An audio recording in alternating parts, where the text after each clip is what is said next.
waaye wax leen ak kii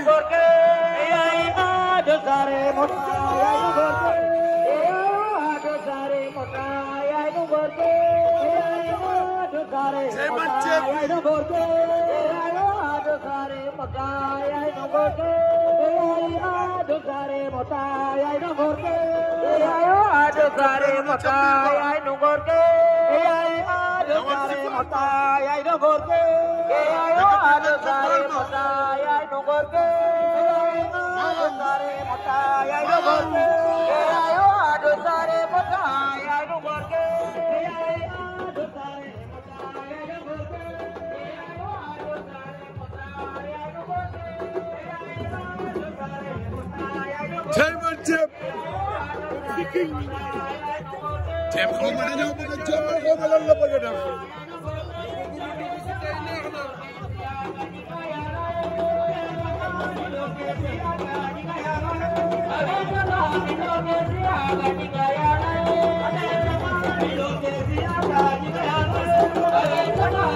Thank you.